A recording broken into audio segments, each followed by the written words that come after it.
युतीत आलेला आहात आणि संजय राऊतांनी ज्या पद्धतीनं शरद पवारांच्या विश्वासार्हतेवरती प्रश्नचिन्ह उपस्थित केले आहे त्यावर आपण पहिली प्रतिक्रिया आहे. एकतर एक लोकशाही आहे, प्रत्येकाला बोलायचा अधिकार आहे, पण जी घटना झाली ज्या पद्धतीने झाली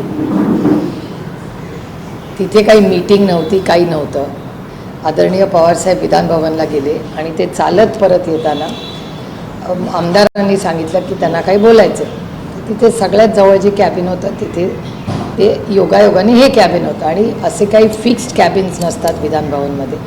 आणि त्या कॅबिनमध्ये पवारसाहेब गेले, त्या आमदारांचं काही बोलणं होतं, ती चर्चा झाली आणि राष्ट्रवादी काँग्रेस पक्षाच्या आमदारांची गाठीभेटी झाल्या. काही एक दोन कामं होती ती सांगितली आणि पवारसाहेब गाडीत बसले आणि घरी निघून गेले.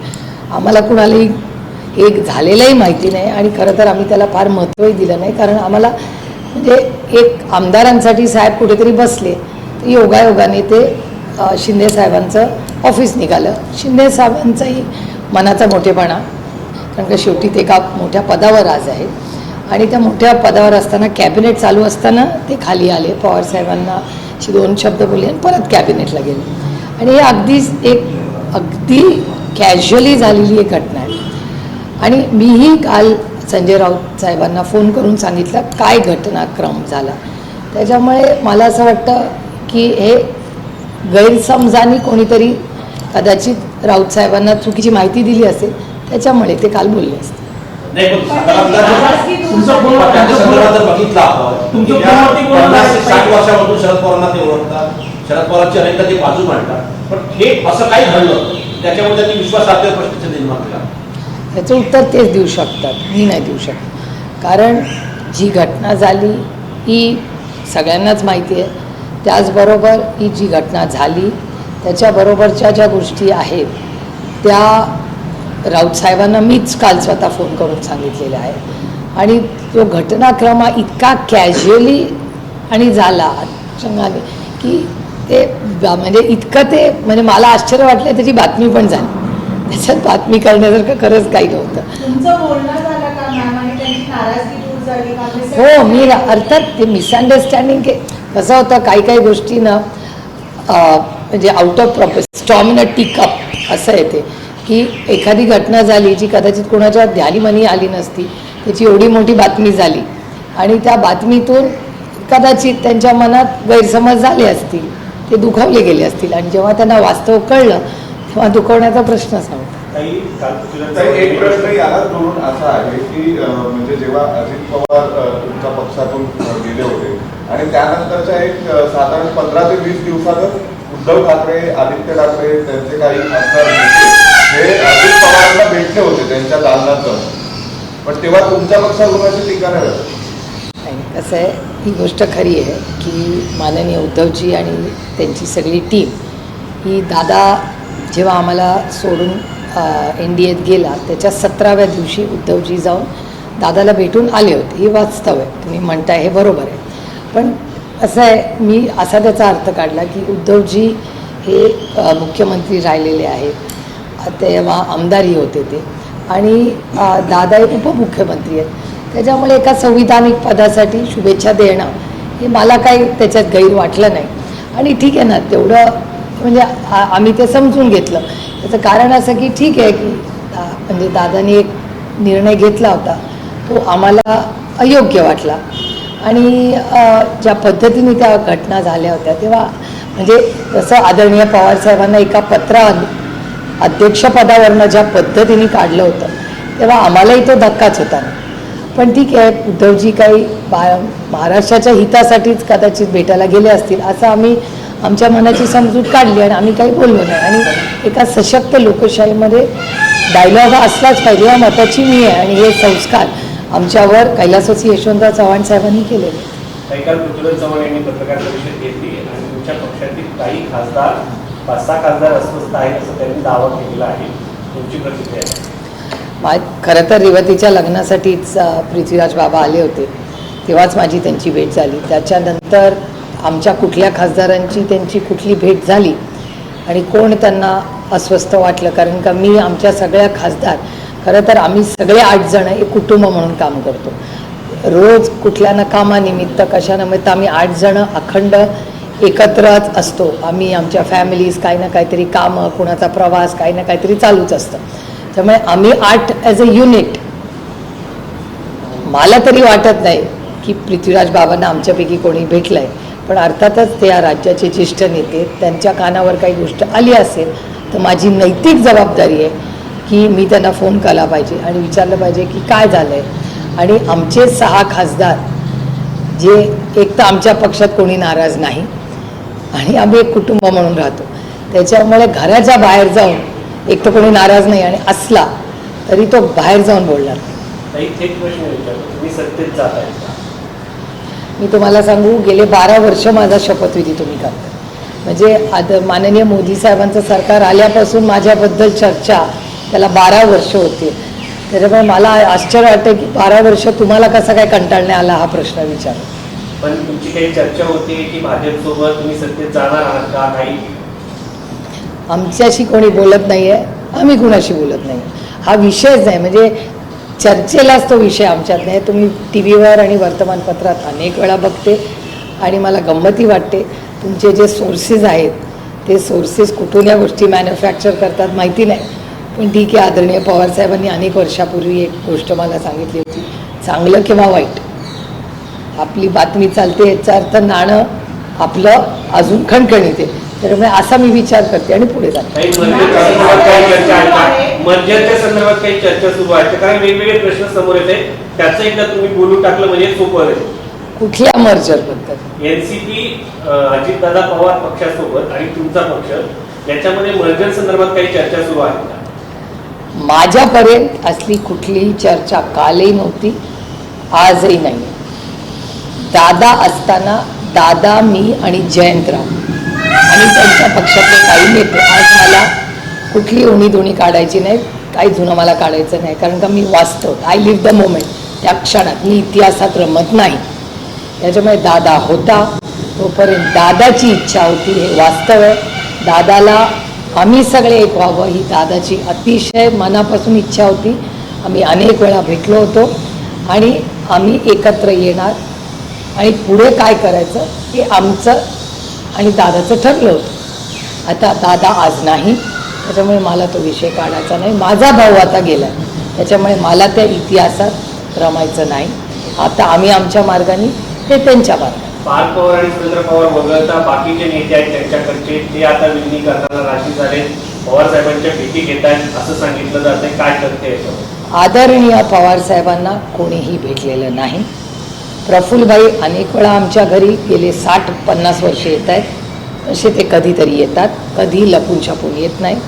सुनील तटकरे एकदा आले होते, पण जसे सुनील तटकरे आले तसे भुजबळ साहेबही आलेले आहेत. मागे अनेक आमदार येतात, मकरंद पाटील येतात, कारण का आमच्यामध्ये ठीक आहे त्यांनी एखादा निर्णय घेतला, पण आम्ही आमचे कौटुंबिक आणि वैयक्तिक संबंध म्हणजे रेवतीच्याही लग्नाला हे सगळेच आले होते, त्यांना आमंत्रणही होतं. भुजबळ साहेब आशीर्वाद द्यायला आले होते, मकरंद आला, किती लोक आले होते.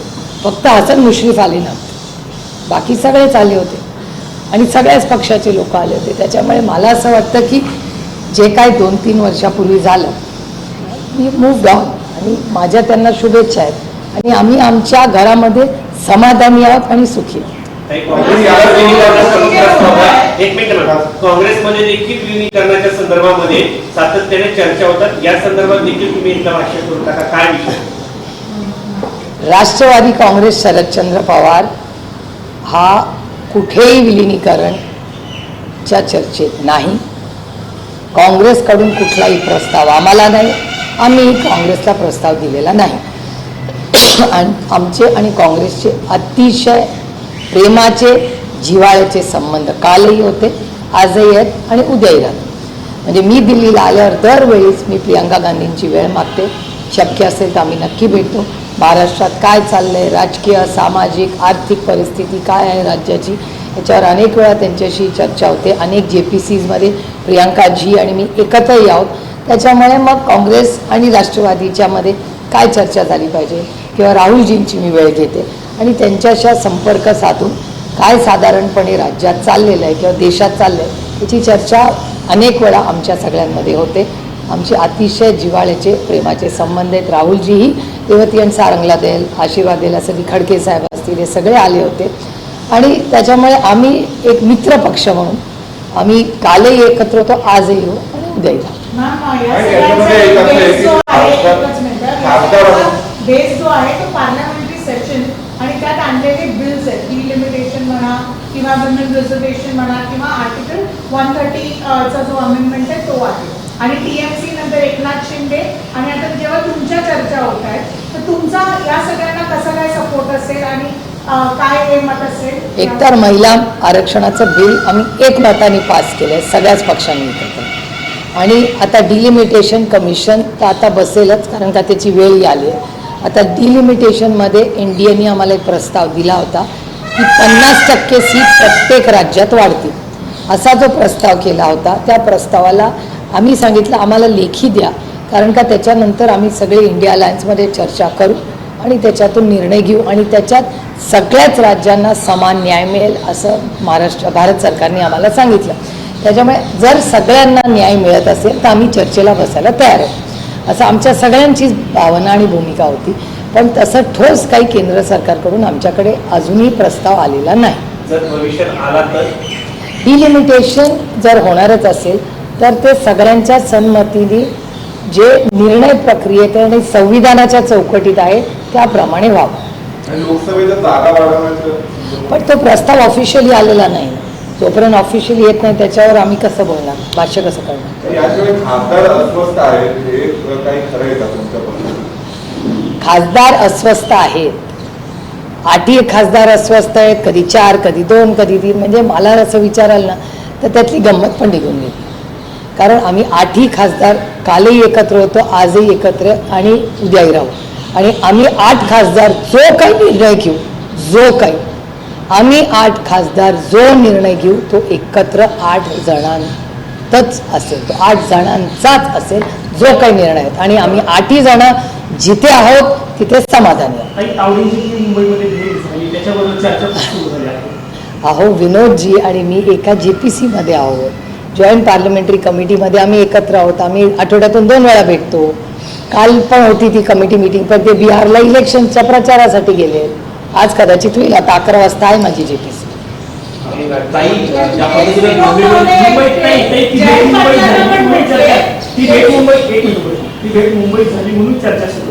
अहो मुंबईमध्ये JPC होती, ओबरॉय हॉटेलला, ट्रायडंटला होती. ट्रायडंटला 100 लोकांच्या समोर जयंत पाटील, मी, आदिती तटकरे पण होतो. Aditi Tatkare, Aditi Nalawade, Supriya Sule, state bank chairman, bank of Baroda chairman, सगळे त्या सनसेट रूममध्ये बसलो होते. ती कुणालाही विचारा, तिथे GM पण होते ओबरॉयचे. 100 लोकांच्या समोर आम्ही भेटलो. काय त्याच्यात लपवायचं? काय गैर, अहो त्याच्यात गैर काय? जर एखाद्या सिनियर नेत्याला कोणी जाऊन भेटलं, त्याची तब्येत विचारली, त्याच्यात गैर काय? म्हणजे मला असं वाटतं की महाराष्ट्राच्या संस्कृतीमध्ये एक काळ असा होता. आता आमचा ना ठाकरेंचाच बघा ना, लांब कशाला जा.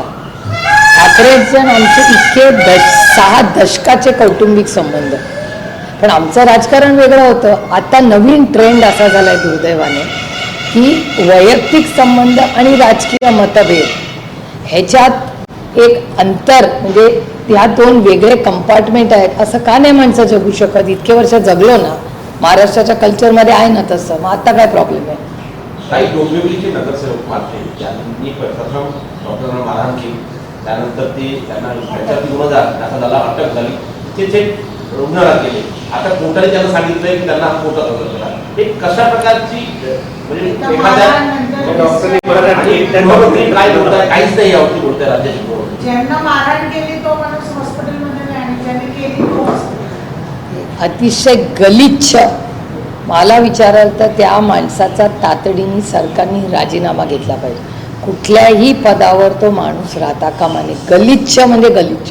त्याला अटक झाली, पण त्याला हॉस्पिटलमध्ये वगैरे ठेवणं हे अयोग्य आहे.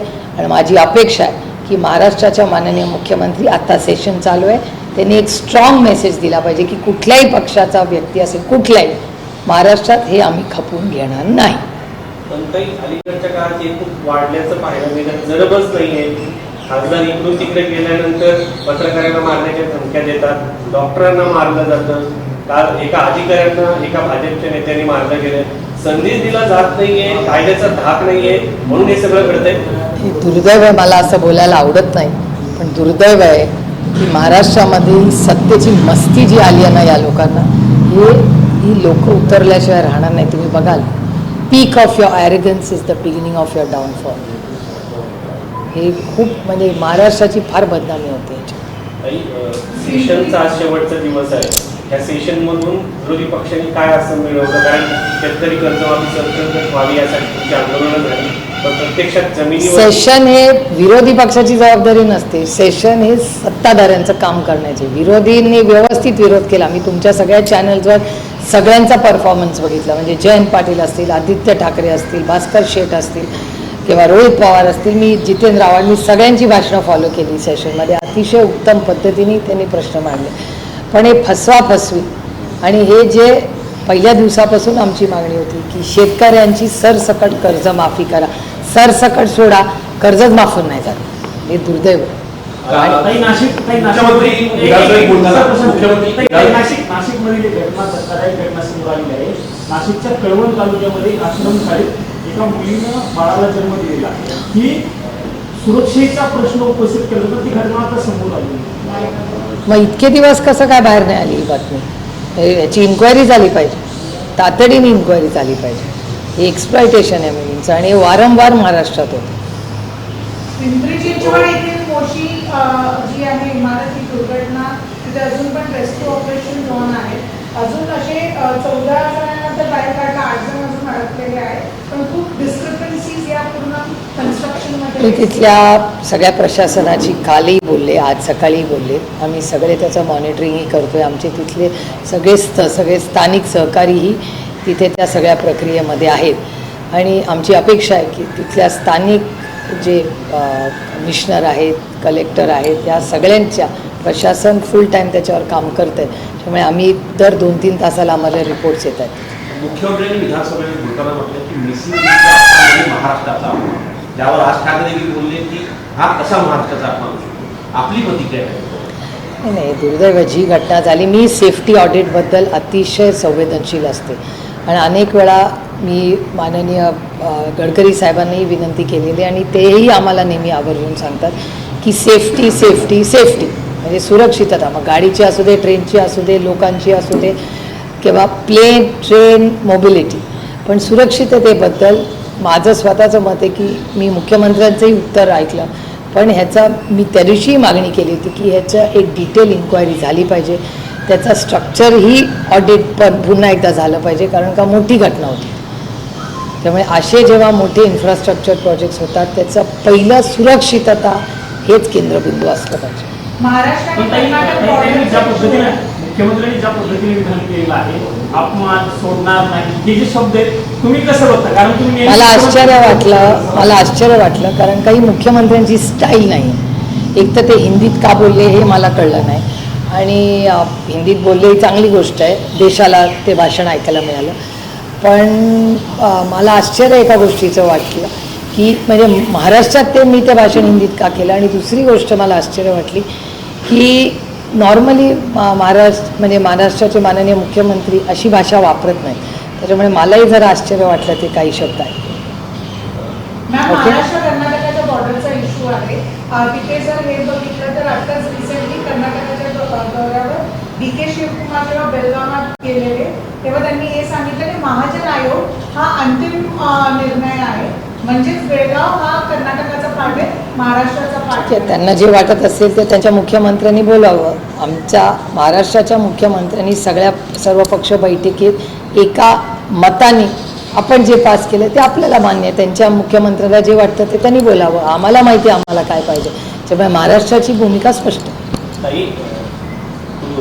आता पक्षांतर्गत कायद्याच्या संदर्भात चर्चा खूप झाला, सेशन येते, या संदर्भात काही आवाज नाही, मी तर प्रायव्हेट मेंबर्स बिल मूव्ह करते या बाबतीत. तर त्या प्रायव्हेट मेंबर्स बिलवर माझं काम चालू आहे आणि त्याच्यामुळे मी यावर्षी जमलं तर ह्याच सेशनला ते सबमिट करणार. मला जायला पाहिजे, माझी JPCC होईल.